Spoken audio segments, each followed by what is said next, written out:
Stéphane, c'est Axel. On s'en va de là. Dépêche-toi. J'ai vu des enfants décharnés, aux cheveux pelés. Il leur manquait des dents. Ils étaient sur des paillasses, entassés. Ils ne parlaient pas.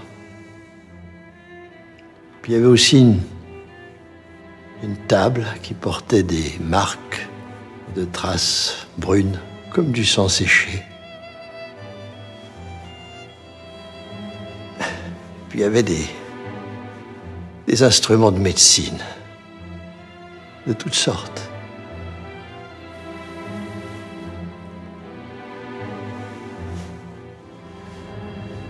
En septembre 1939, Flamand et l'infirmière ont disparu. On a été adoptés ou placés ailleurs. On n'a jamais revu les Espagnols.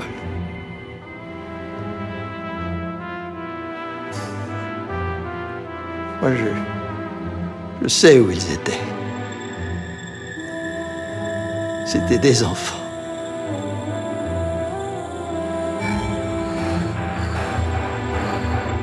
On était des enfants.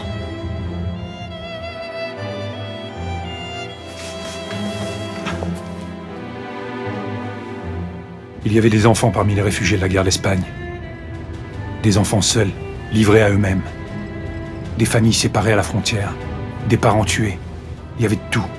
Mon grand-père faisait partie de ces orphelins. Il avait 11 ans. En 94, j'étais chez lui à Barcelone.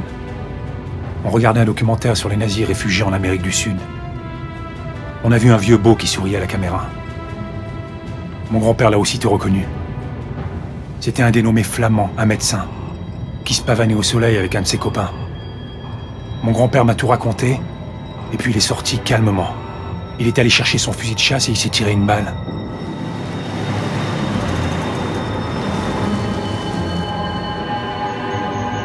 Flamand a profité de sa renommée pour les piéger. Il savait que personne ne s'inquiéterait de leur sort. Il venait chercher les enfants à Pauillac pour les amener à Saint-Louis. Il promettait de les soigner. Prends à gauche.